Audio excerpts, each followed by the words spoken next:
The performance of state enterprises over the years has not been the best in terms of management, profitability, and service delivery. There have been several attempts, I would say, over the years to reverse this trend, I would say with little results. The State Interest and Governance Authority, SIGA, established in 2019, is supposed to be a panacea to this problem. The current Director General of SIGA has assured us that SIGA is working to ensure that the state enterprise contributes to at least 30% revenue to Ghana's GDP. How achievable is this? What timelines are we looking at? And how is SIGA impacting the state enterprise space? My guest for tonight is Ambassador Edward Boateng, Director General of SIGA, and you are watching The Hard Truth. My name is Nana Akosua, Konadu, Asante-Samuels.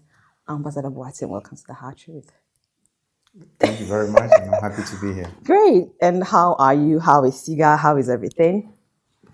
Well, first let me say good evening to your viewers, and also thank you for having me on your show. Right. As you said earlier, SIGA was set up in June 2019, and the SIGA Act is really to ensure that our state enterprises become profitable and also efficient, Right. and deliver the mandate for which most of them were set up. I see. The challenge we've had with our state enterprises over the years, and really it's not peculiar to Ghana, is that at independence, a lot of these entities were set up. Yes, I think you're giving quite an interesting information, but to our viewers out there who are not quite familiar with SIGA, I would say that the State and Governance Authority SIGA came into being from the measure of the State Enterprise Commission, SEC, and the Vestiture Implementation Committee, yes, following the President's assent on 7 June 2019, and the formal launch in August 2019. SIGA is responsible for overseeing and administering the state's interest in specified entities to ensure stakeholder value, financial stability, and good corporate governance. Now, by their mandate, they are to ensure that specified entities are productive, profitable, and adhere to good corporate governance practices. Now, specified entities is a collective term describing state-owned enterprises, joint venture, companies, and other state entities and minority interests. At the end of 2021, I think we're up to 183 specified entities.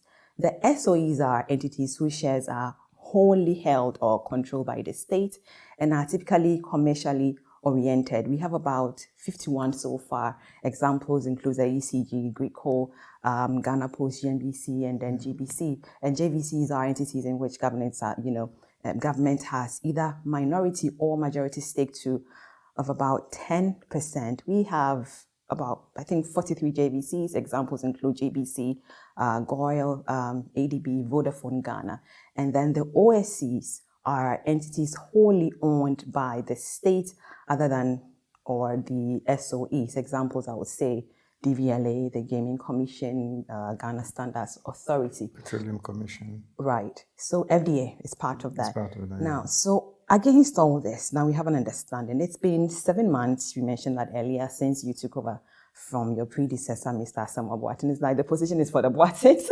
Just on the lighter side. Now, how are you settling in and how well positioned is SIGA to perform its mandate? I think the Act is very clear in terms of what SIGA can do and what SIGA cannot do. And as you rightly said, SIGA was the coming together of the old State Enterprises Commission and the Divestiture Implementation Committee. So the two were put together. The added impetus for SIGA is the fact that SIGA now owns the shares that government has in all these entities. Before, they were dispersed. Some of them were sitting at the ministries, some at the Ministry of Finance, and some of them at the presidency. But right now, we're trying to make sure that all of them sit at SIGA.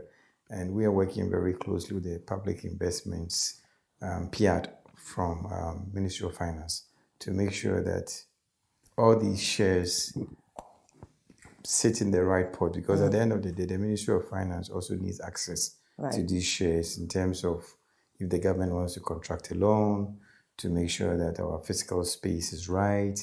So they were dispersed. So now we're trying to bring them together. Now, the challenge that we have is that over the years, these institutions did not have the touch being shown on them. And now we're doing that.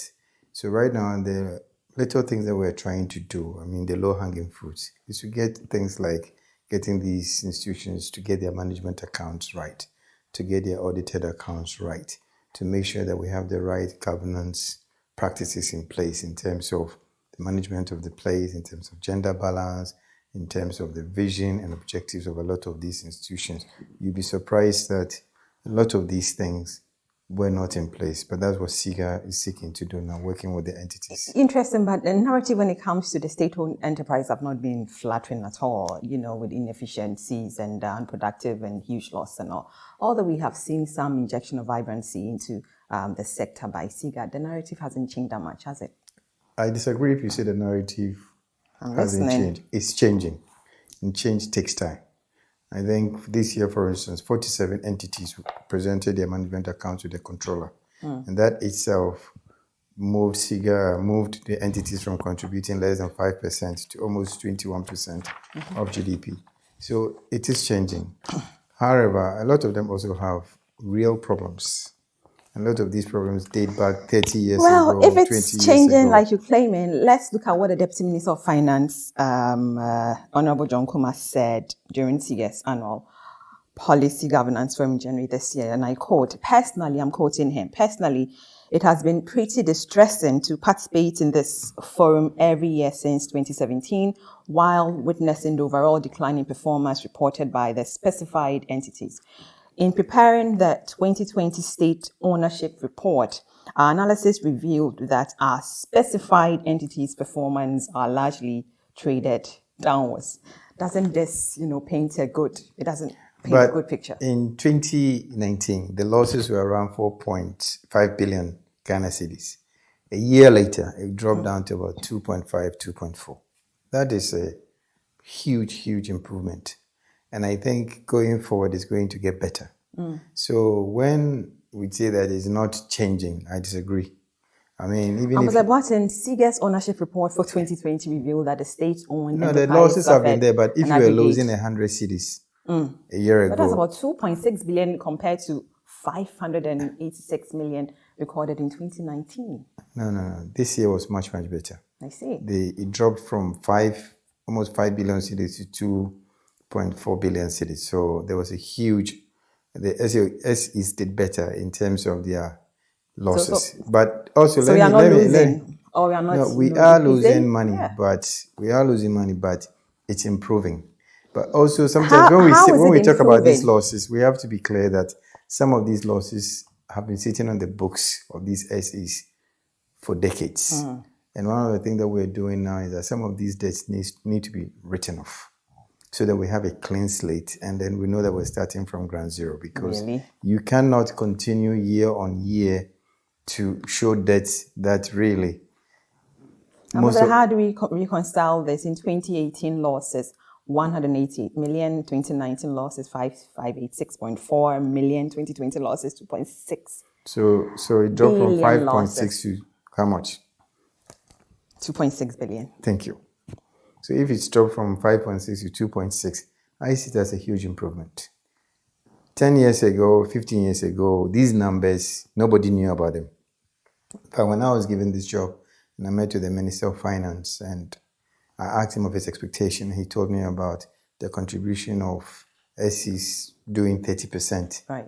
Even for me, I was surprised at that time, because it's not something that it's ever been in the public domain. But now, leaders of state entities know that this is what is expected of them. 30%. We are working towards 30%. We're working towards 30% to the GDP. To GDP. I see. And that means that they have to keep their books right. That means that they have to engage in projects that work. So how are we doing that? How are we ensuring that we are getting 30% or contributing 30% to GDP? By some of the things I told you already. Making sure that their management accounts are kept right. Making sure that their audited accounts are kept right. Making sure that the objectives for a lot of these companies are streamlined. Making sure that there's productivity in these institutions. But also, let me be clear. When a lot of these entities were set up, the objectives that we have outlined for them today were not what the intents and the promoters of the businesses were. It was to provide jobs, to make sure that that space was secure. But with the SIGA Act coming into being, that is changing.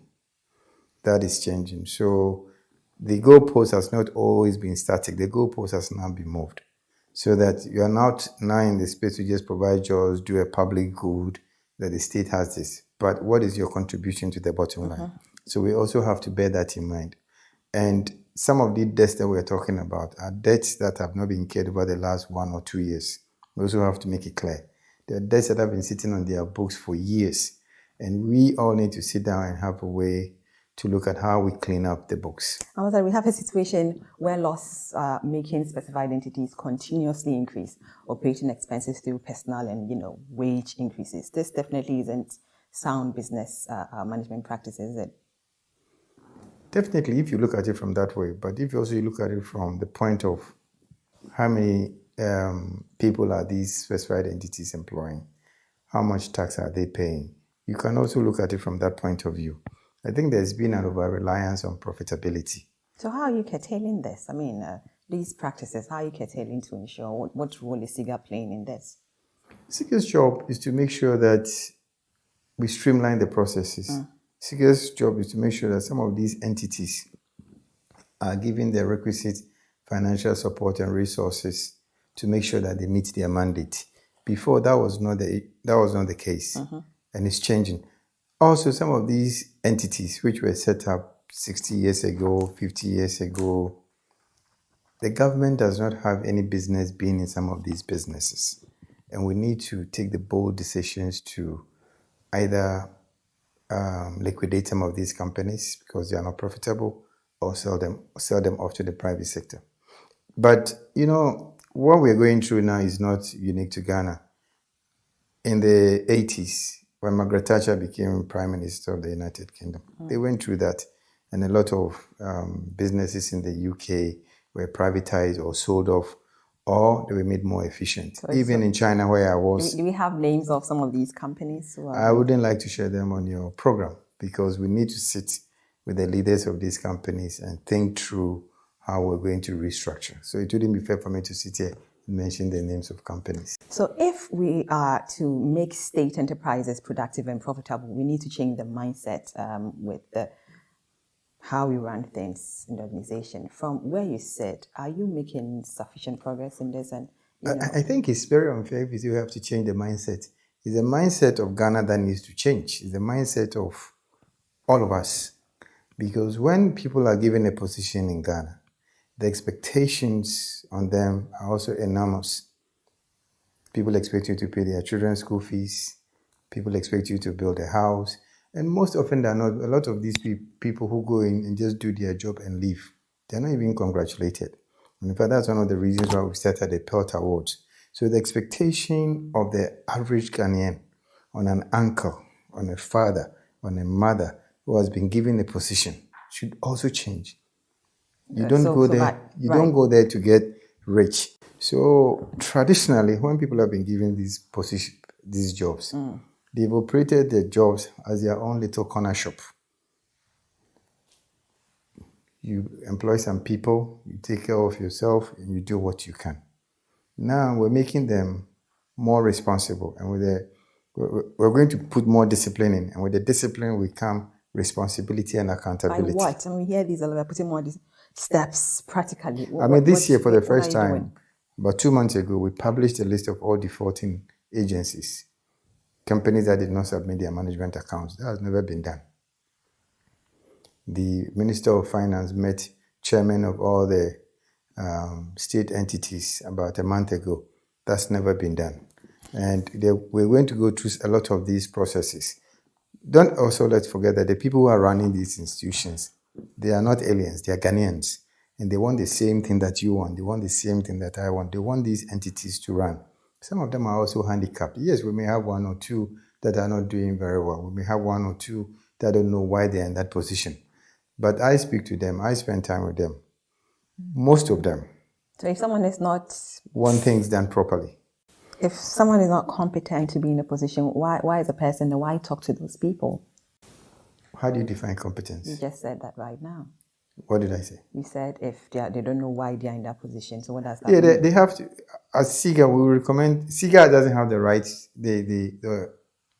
We cannot fire people because we don't appoint them. Yeah. But definitely, we recommend to the appointing authority that Mr. A or Miss B doesn't have the capacity to be in this job. But invariably, when people criticize people too, sometimes they are not even aware of the mandate of the organization. There are some of these institutions which may never make a profit because even their prices of the goods they are selling are not set by them.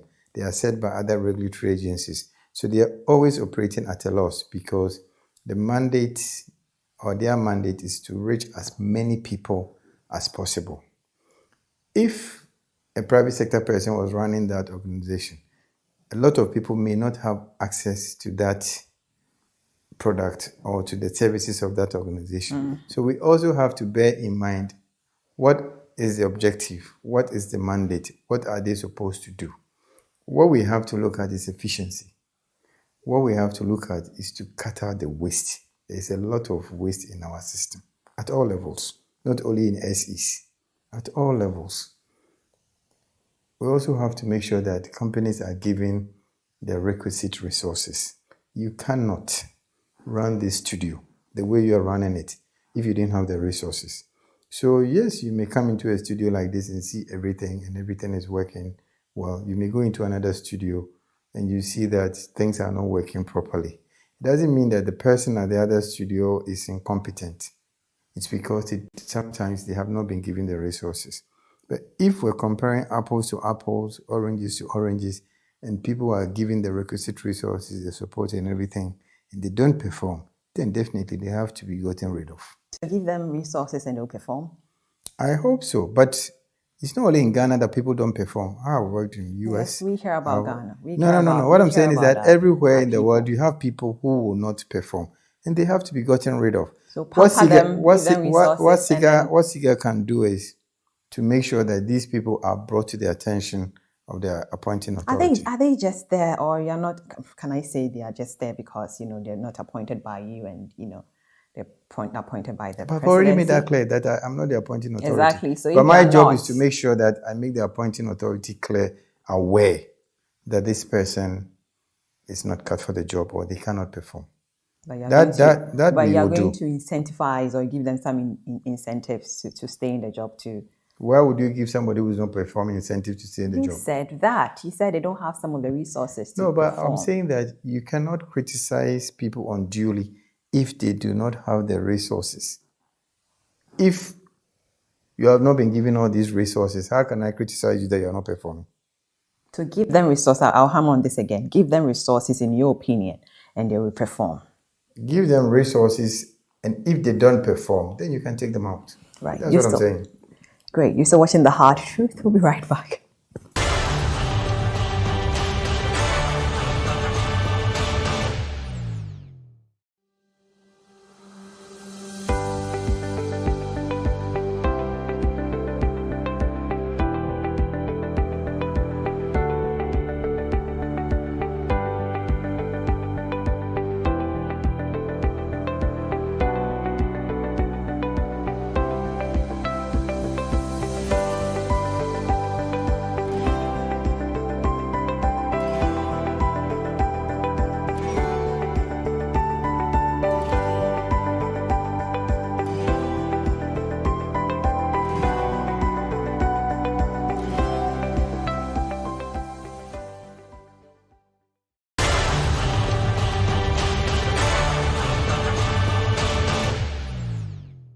Welcome back to The Hard Truth. Ambassador Edward Boateng is the Director General for SIGA.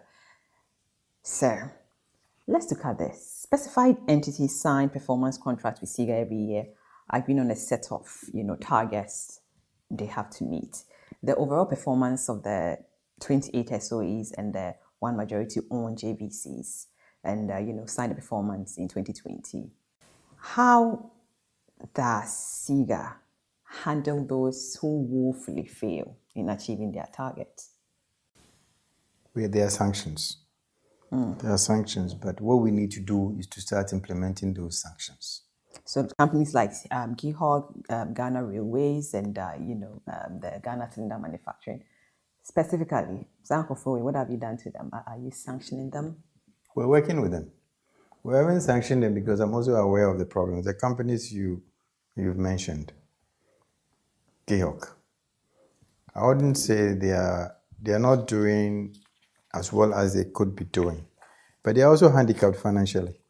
But if you look at GIHOG over the last 3 years, and we are given a fair assessment, everybody would say that they've done quite well. Can they do better? Yes. But they are financially constrained on so many levels that you may not know. The same applies to Ghana Cylinder. And Ghana Railway, they all have the same challenges. So we need to find the financial resources for some of these institutions. Other than that, it becomes a vicious cycle. But are they sitting put? No, they are working very hard to try and resolve the issues. But some of these problems also are legacy problems. I mean, if you inherit a 40, 50-year-old problem, you cannot solve it in 3 years. So we also have to be realistic. I mean, look, I used to work for one of the world's major and best media companies. I joined around year 9. They had been losing money when we joined. It took us 10 years to turn it around. It takes time. So there has to be that element of time. So today, when you sit around and you watch a channel like CNN, you may think that it's always made money. No, they were losing money. When I joined, we were on the verge of closing up. Even I remember when I was going Which company? When I was working for CNN. Okay. It was on the verge of almost bankruptcy. But then in 91, they got lucky with, it wasn't planned. They got lucky with the Gulf War One, and everybody started watching. So companies sometimes also, like human beings, get a break. And the CEO was smart enough to know that I don't even have the people. Let me bring people from outside who believe in my vision. That's when most of us joined. And now it's, people look at it and they say, wow. So there are a lot of companies in the world, if you look at their trajectory, they've gone through what our SEs are going through. Granted, a lot of our SEs have been going through that problem for a very long time. But this is the first time a president has taken it upon himself that I am going to change the course of these entities. But that cannot be done in 3 years. But that same president also made a categorical statement during the 2020 Policy and Governance Forum. He said that targets will be set for the board management of each of the enterprises, and they will look at performance and all of that. So that means that if you don't perform, sanctions will be applied. So has SIGA sanctioned any entity for I just told you 2 months ago, we published the names of defaulting entities. What would that do? If you as Nana Konadu, your name is published in the newspapers that you have not done 1, 2, 3, 4 by your board or your shareholders, would you like it? Many people, but it doesn't matter. No, I mean, I will still go on doing what I do. No. I've worked around the world. There's no human being, or very, very few human beings who like to be shamed. Even serial killers, they don't like to be shamed. They don't want to be shamed. Akosua, you've done XYZ. So the first step is that we publish. 1 week, 2 weeks, that's it. I go back to what I'm doing. So the second step is that we will recommend to the appointing authority. Is SIGA biting hard enough? We will bite hard enough. That I can assure you. How? By doing what? By just putting the names and then do what else? And also, this year, we published your name. Next year, we publish your name again. We will recommend you to the appointing authority that this person is not cut. This is our proof. But before, that was not being done. So it's really difficult to punish people if you have not been given your targets. How are you measuring the person?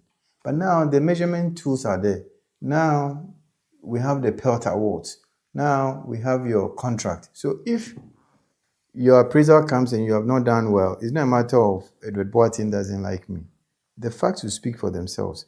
But seriously, that was not being done until 2017. But isn't it soft? It's a soft sanction. Well, won't you say that? Won't you agree So that? how would you have done I it? don't know. You are there. Why don't you So I'm fire telling you, them outrightly and bring in competent I don't people? think firing without cause is also appropriate. Year one, your own words. Year one, you publish the name. Year two, you publish the name.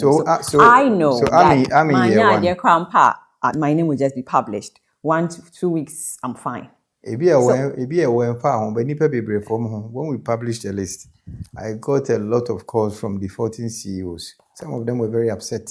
Some of them also even felt legitimately that we published their names, but the reasons why they had not been able to submit their accounts were beyond their pay grade. They knew it. They knew it, and they questioned, why would they? If they didn't care, why would they be questioning us? And for the last 3 months, the parliamentary subcommittee responsible for social welfare, employment, and the special entities, they've been meeting these entities. That has never been done. We've had meetings in Koforidua, we're having meetings in Parliament. So the torch is being shown on these entities. And I can assure you, and I can assure you, your viewers and the Ghanaian people, that the story of state enterprises in Ghana will change. But it's not going to change overnight. It's going to take a process. But it's a process that will not take 10 years. It's a process that, with the steps that we're taking, a lot of them will be doing much, much better within the coming 3, 4, 5 years than they would have if these processes had not been put in place. Also, don't also forget, SIGA itself is this is our 3rd year. SIGA was launched in 2019. So SIGA itself has done very, very well. It's not an excuse there. But the number of specified entities who submit their audited account has seen improvement. But, there's still a challenge when it comes to timelines. Now, how is SIGA addressing this to increase the speed of reports? In terms of meeting their timelines. Exactly. That's where we're going to start applying sanctions. So because you But also let's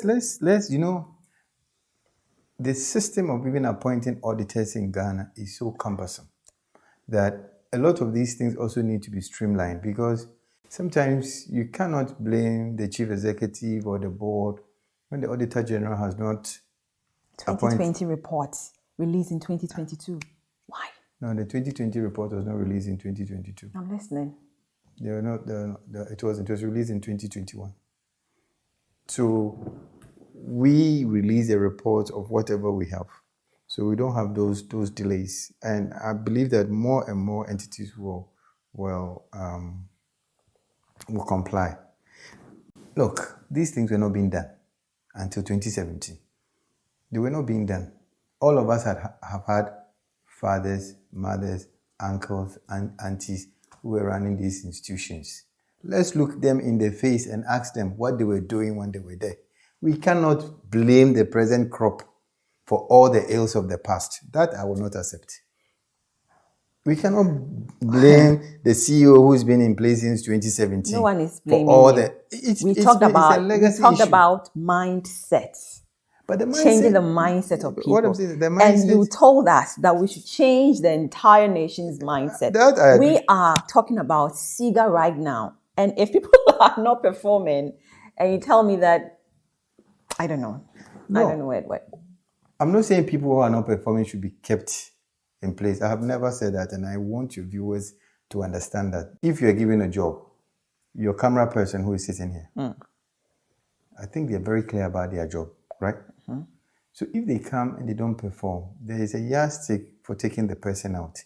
But if you employ the person and you've not told the person what to do, suppose you want the person to come at 8 o'clock, but you have not told the person comes at 9 o'clock, how do you fire the person? Okay, so now we have steps. You've done things. So the steps are being put in place. So in all this, how are you promoting or leveraging on digitalization? Have you started any deployments on technology? I mean, DVLA, today you can sit in your home and apply for your driver's license once you've gone through all the requisite tests at the appropriate driving school. Before, it wasn't like that.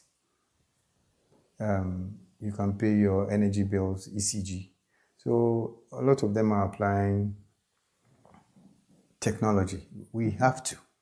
We don't have any choice. And I think that's one of the things that a lot of the organizations are doing. DVLA, you have a lot. So are you like on them A lot of them, yeah. digitalize? I'll just give you the example of DVLA because they just won the award.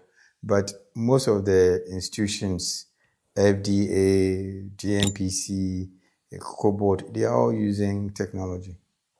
Ghana's history is replete with the collapse of, several state enterprises due to poor corporate governance. How widely circulated and adopted is the Code of Corporate Governance deployed by SIGA in 2020 for specified entities? And 2024. how effectively? No, 2020. 2020. Yes, and how, effectively has SIGA enforced this code? First, we need education and training. I mean, this year, for instance, we've taken all our boards, or most of them, I wouldn't say all, but most of them have gone through our corporate governance training. We had series of them. I also spoke to you about the parliamentary subcommittee meeting them. SIGA itself organized a few programs. So people are being made aware of their obligations. A lot of these board members, a lot of even management, a time in the past, were not aware of these things. Now they are aware. We are encouraging, we're going to finalize the corporate governance charter. It's now with cabinet. So once cabinet approves it, it's going to be rolled out. Yep. So what are other extra measures? I mean, yes, but what extra measures have you been taking or has SIGA taken to promote the corporate governance practice by specified Through the training, I told you, we've taken, all board members are supposed to go through the training. All board members are supposed to go through the training. So it's something that we're going to enforce from next year. I mean, this year, I myself have gone through that training, So we're going to make sure that every person who's a board member goes through the training so that they are very, very clear on the do's and don'ts. Your predecessor, Mr. Boateng, alluded to situations where some CEOs of state enterprises feel they are appointed by the president and respond only to that authority. How much of a challenge is that, and how are you addressing it? For you as a person, how much of a challenge is that for you, and how are you addressing it? Well, we have to work with them. We're all human beings. Obviously, in the past, there was that reference to maybe only the president. But to be fair to the CEOs, they respond to SIGA. There's no CEO that I've called that want to have a meeting who has said, I will not come. They understand the powers that SIGA also had.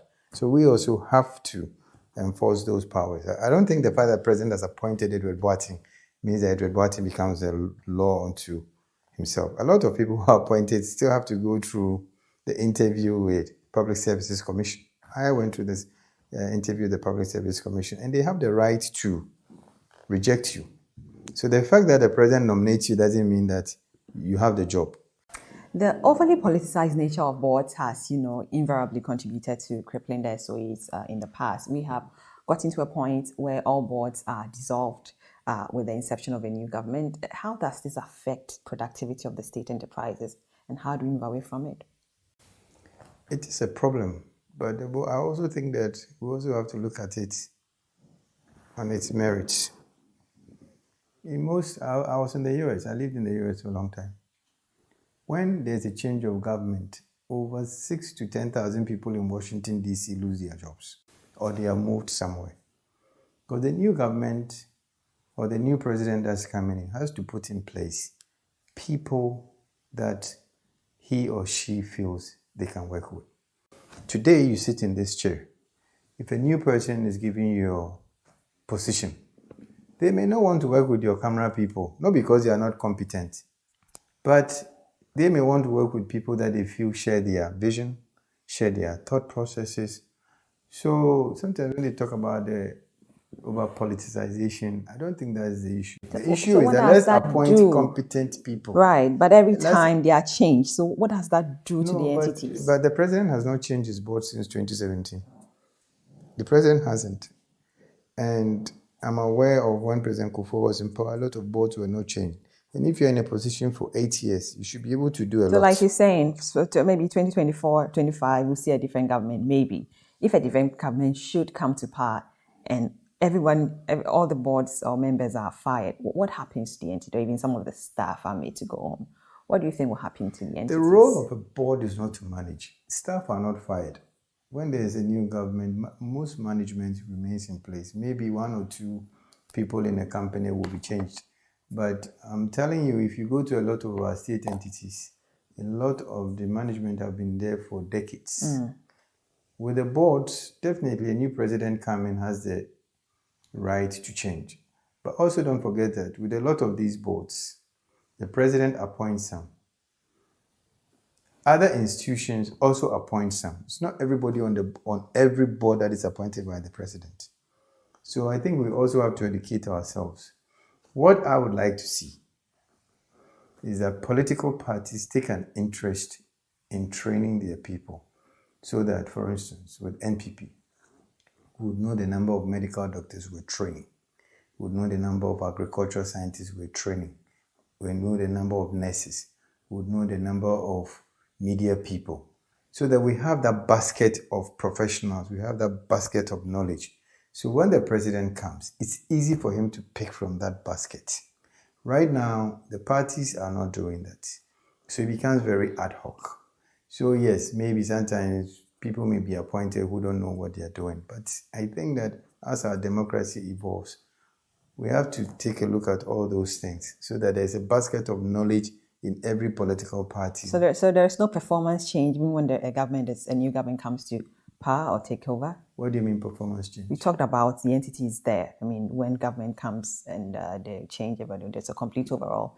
I asked about the performance or what it affects, how it affects the performance of the companies. When you take one person out of an organization, unless you bring a CEO who doesn't listen at all, that could maybe tilt it.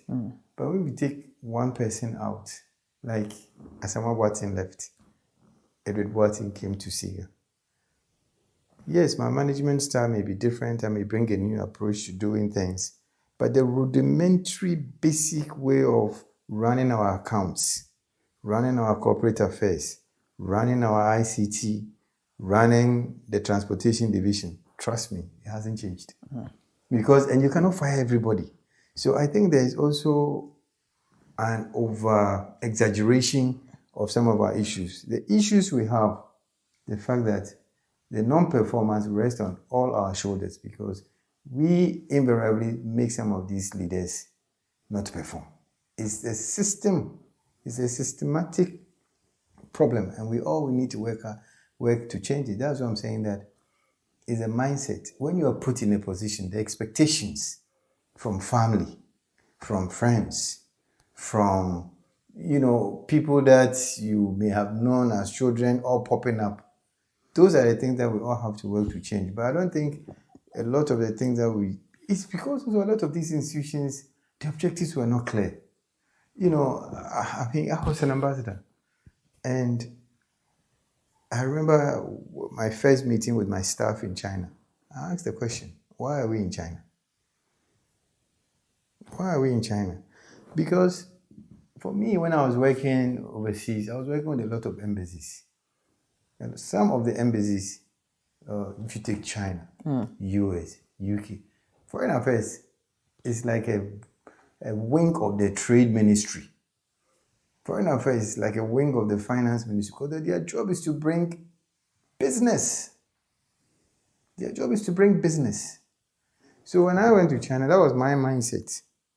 But then that was not maybe some of my colleagues there, that was not their mindset because their job is diplomacy.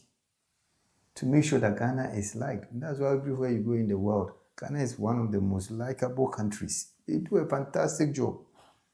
But for me, it wasn't a priority for me. My was job to bring business. Was to bring business. And that's why we're very successful in China. So I said to them that, hey, we are here as salespeople. We are here to go and look for jobs. Business is not a matter of wanting the Chinese people to like us. So we succeeded in that regard. So as long as your mandate is very clear, like a SIGA, our mandate is very clear to make our SCs efficient, is to make our SCs disciplined, is to make our SCs responsible. We have outlined it. Before, people didn't know. So when people don't know, how do you expect them to deliver? Now we know, SIGA. You're still watching The Hard Truth. We'll be right back.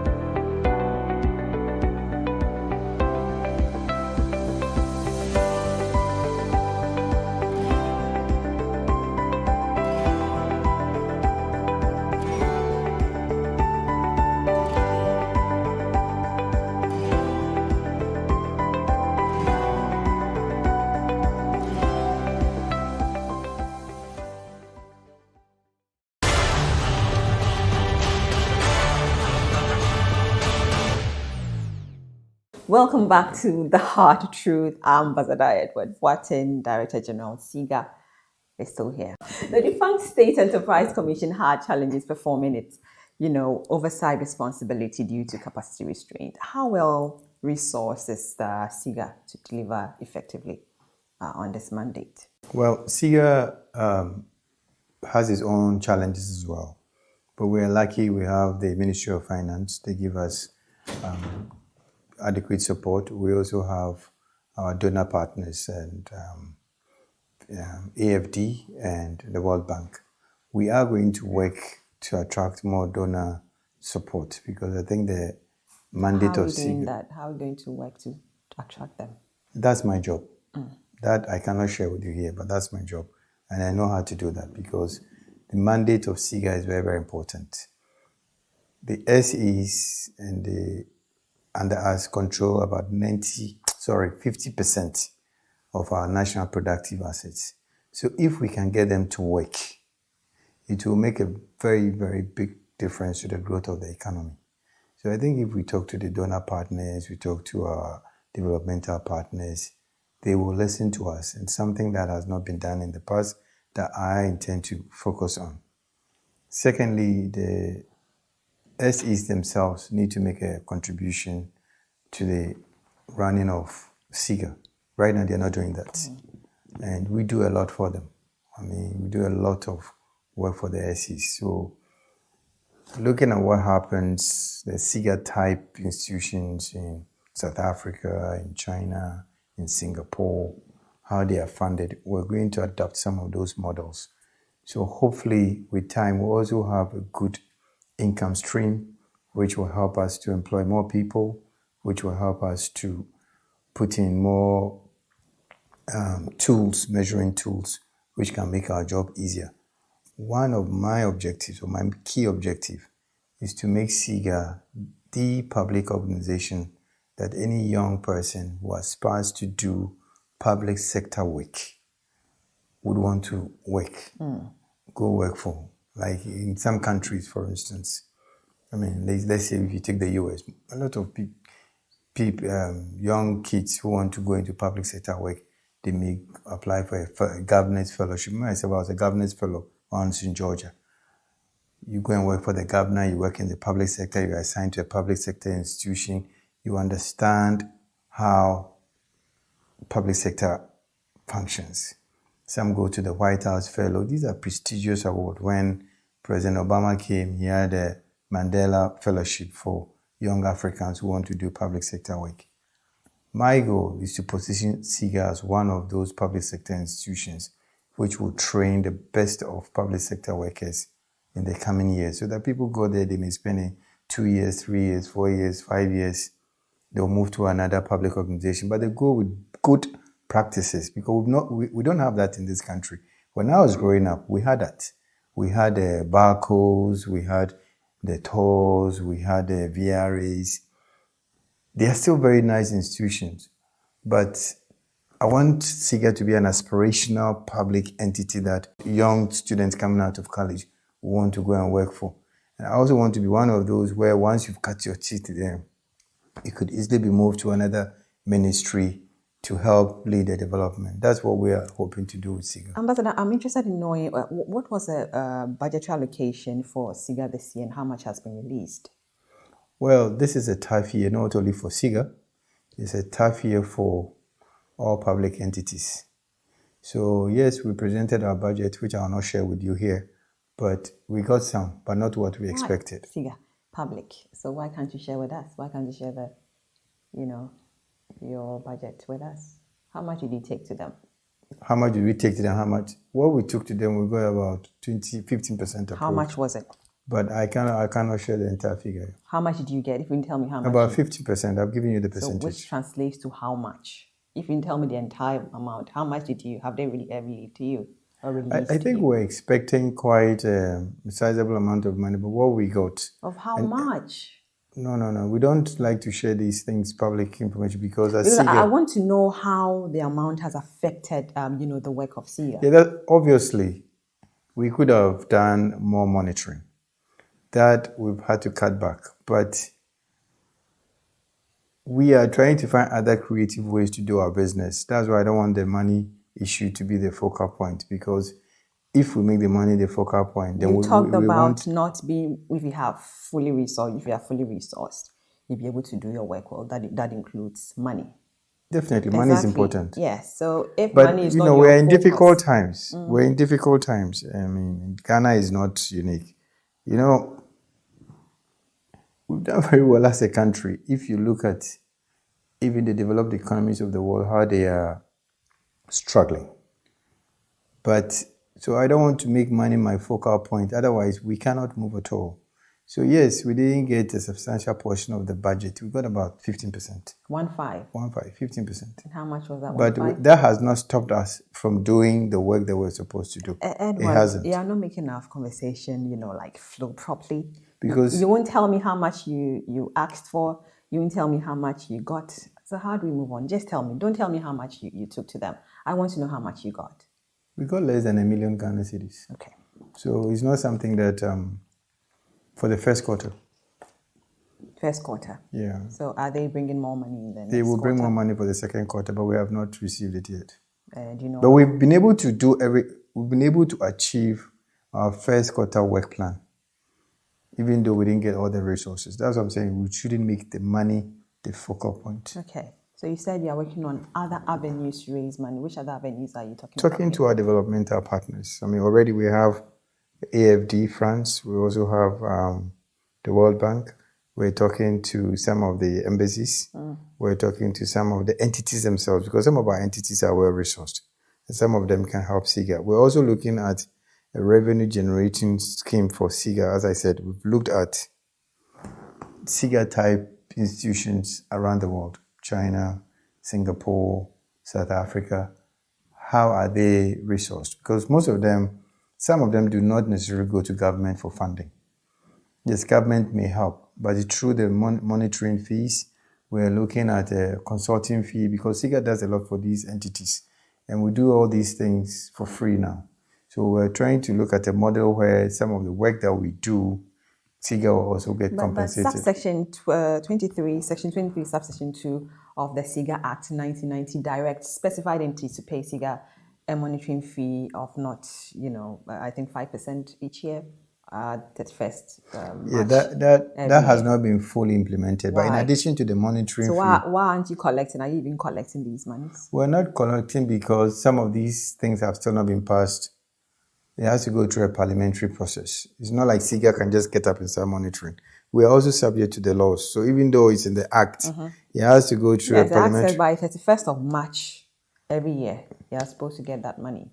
So no, but once Parliament has passed, it's gone through Parliament, then it's functional. Right now, the monitoring fee is not functional. It's not functional.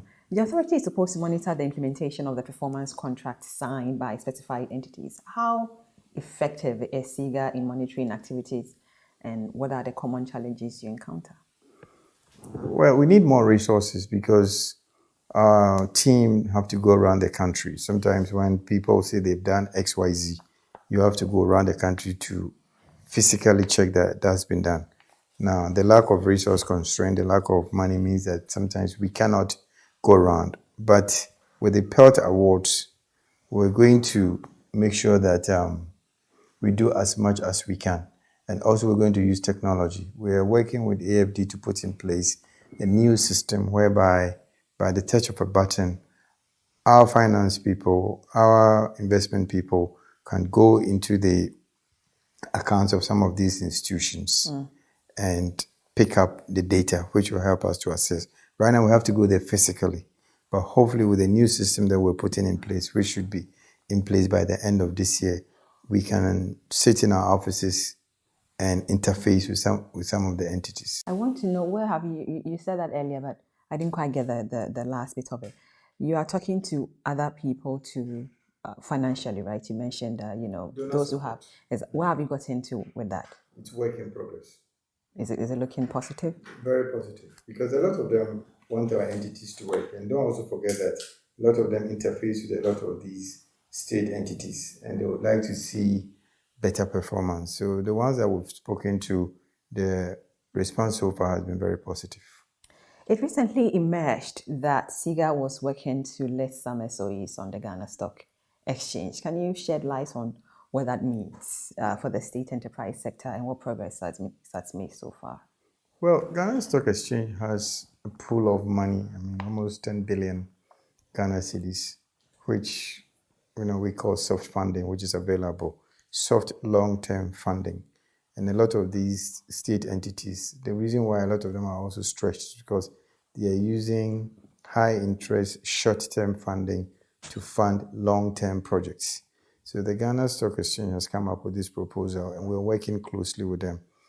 They have identified some entities that they believe are ripe for us to take to the stock market so that they can get this soft long-term funding. Now, what that will do is that it will also release government from putting money into some of these SEs because there's an alternative source of funding. So Ghana Stock Exchange is one, and we're also looking at other sources for some of these entities. But it's work in progress, and hopefully once it goes through cabinet approval, by the end of this year, we'll be able to put some of these entities on the stock market. But the most important thing too, which we're also looking at, is that it's good to list, but we also have to make sure that we don't lose some of our strategic entities to foreign investors. So we're all looking at all those permutations. But critics have also called for privatization of poor performing SOEs. I want to know your thoughts on this. Privatizing, Well, for SOEs. some of the SOEs which are commercial in nature, if they are not performing, I also agree that they have to be privatized. They have to be offloaded to the private sector. Or private sector funding can come in as equity so that they can inject more energy into some of these companies. And there are some of these institutions too that just have to be rolled over. They just have to be sold off. Yeah. Which ones? Oh, it won't be fair for me to sit here and mention names. What criteria will SIGA use in determining which entities the government should continue to maintain and monitor those who are not performing? It will be purely based on the economics of the organization, finance, and also what public good are they performing? What public good are they performing? Obviously, you cannot easily say you're privatizing the water company or the energy company or hospitals or education, some of the educational institutions, because they serve a wider pool of people. But for some companies which are just have just a commercial niche, definitely we should be able to look at them. Thank you so much for talking to me. I've been talking to Ambassador Edward Boateng, Director General of the State Enterprise Interest and Governance Authority. For those of you interested in the report or the 2020 ownership report, you can download it from the Ministry of Finance website. What do you make of their performance or the state performance? Do you think they are doing well? What can they improve on? Share your thoughts with us on our social media platforms. You've been watching The Hard Truth. My name is Dana Akosua, Konadu Asante-Samuels. Catch a repeat of the program on Saturday at 2 p.m. Thank you so much for your time. Have a good evening.